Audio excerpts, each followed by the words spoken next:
পুরনো সেই ধ্যান ধারণা বা সেই আচরণ আমরা আবার দেখতে পাচ্ছি, যেটা রাজনৈতিক দলগুলোর কাছ থেকে বারবারই অভিযোগ আসছে। কিন্তু গণ অভ্যুত্থানের আকাঙ্ক্ষা তো এটি ছিল না। আপনার কি মনে হয় যে আমরা আবার সেই পুরনো পথে হাঁটছি কিনা? বিসমিল্লাহির রহমানির রহিম। ধন্যবাদ আপনাকে এবং আমার সম্মানিত দুই সহ আলোচক, আজকের লেট এডিশনের অগণিত দর্শক শ্রোতা, আসসালামু আলাইকুম। দুদু ভাই যথার্থই বলেছেন, বিগত যে 15 বছরে যে মানুষের যে মৌলিক যে অধিকার ছিল, কথা বললেই সেই কথা যদি সরকারের বিরুদ্ধে যায় তাহলেই তার বিরুদ্ধে মামলা। দুদুভাই বলেছেন 60 লক্ষ মামলা হয়েছে। এখন 60 লক্ষ আসামি আমরা এখন আবার 60 লক্ষের উপরে আসছে। আমরা এদেশের মানুষ 18 কোটি মানুষ, গত 5ই অগাস্টের যে পট পরিবর্তন, সেই আন্দোলন, ছাত্রদের আন্দোলন ছিল কোটার আন্দোলন। সেই কোটার আন্দোলন যখন এক দফায় রূপ নিল, সেই সময় আপনি লক্ষ্য রাখবেন যে সকল রাজনৈতিক দল, জনতা, সাধারণ মানুষ, জনতা, সুশীল সমাজ, মিডিয়া সবাই একসাথে মিলে এই আন্দোলনটাকে সফল করেছে। এবং কক্সবাজার সমুদ্র সৈকতের উপর নিজেদের একটি ঠিকানা, ইডেন বে, আ কনসার্ন অফ ভাইয়া হোটেলস।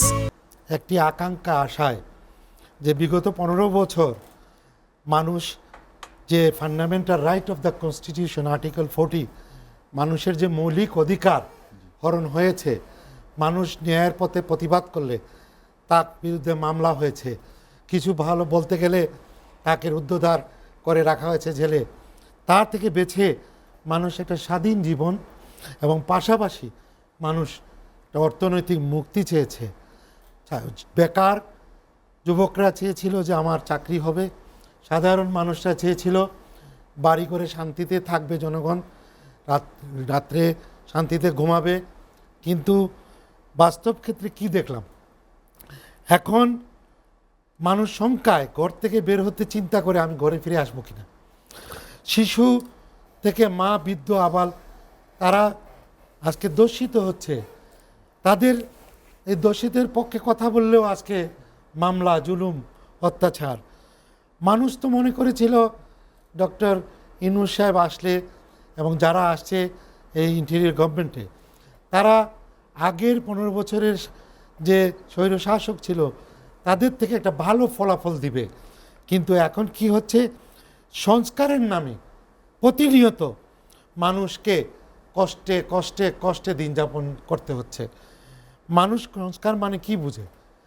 আগে তো তার মৌলিক অধিকার, তার অন্ন, বস্ত্র, বাসস্থান, তার যে চলার যে মৌলিক যে জিনিসগুলো, জিনিসপত্রের দাম বেশি। আজকে রমজান মাস চলছে, মানুষ হাহাকার, মানুষের জিনিসপত্রের দাম, বাজারে কোনো কন্ট্রোল নাই। এই সরকারের কারো উপরে কোনো কন্ট্রোল নাই। যেখানে একটি আন্দোলন হয়েছিল, সমস্ত জনগণ, রাজনৈতিক দল, সুশীল সমাজ, মিডিয়া সকলে মিলে, কিন্তু বাস্তবে দেখা যাচ্ছে এখন একটা ভেস্টেড গ্রুপ, কিছু ছাত্রদের কথায় বর্তমান সরকার, ওনারা সিদ্ধান্ত নিচ্ছে, ওনারা যে কোনো বিষয় তাদের কথাই চলছে। কিন্তু আসলে তো এটা নয়। আপনি ডক্টর ইউনূস সাহেবকে আমরা সম্মান করি, তিনি বিশ্বে বরেণ্য, তার উচিত তিনি যেভাবে ওয়াদা করেছেন, জাপানি একটি ট্রাভেল দল এবং একটি মিডিয়ার সাথে তিনি ওয়াদা করেছেন যে ডিসেম্বরে আমি জাতীয় নির্বাচন দিব, সেইভাবে আমরা আগাচ্ছি। সুতরাং তার এই যে মৌলিক যে মানুষের চাহিদা, গত 15 বছর যে মানুষ ভোট দিতে পারে নাই, তার পছন্দের সরকার করতে পারে নাই, এবং তার জনপ্রতিনিধি যে যে জনগণের দুঃখ সুখ বুঝবে সেই লোকটা দিতে পারে নাই।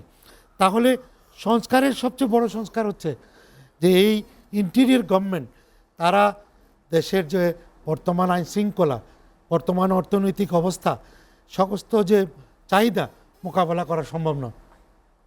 কারণ এই সরকারের অভিজ্ঞতা, দেশ চালানোর অভিজ্ঞতা নেই। সুতরাং তাদেরকে বুঝতে হবে, যারা জনগণের দ্বারা নির্বাচিত হবে, প্রতিনিধি হবে এবং যারা সরকার গঠন করবে, তারা এইসব মোকাবেলা করে এগিয়ে যেতে পারবে। তাই একটা অবাধ, সুষ্ঠু, নিরপেক্ষ নির্বাচন দেওয়ার জন্য অবশ্যই আপনাদের যে নির্বাচনের সংস্কার যেটা সেইটা আপনারা করেন, এবং যা যা অন্য অন্য সংস্কারের কথা বলছেন সেইগুলা আপনারা তো এখন করতে পারবেন না, কারণ আপনার সেই ম্যান্ডেট নাই। আপনারা কি করতে হবে সেগুলো আপনারা কম্পেল করেন, আপনারা সব রেডি রাখেন, এবং নির্বাচিত সরকার আসলে তারাই এটা বাস্তবায়ন করবে।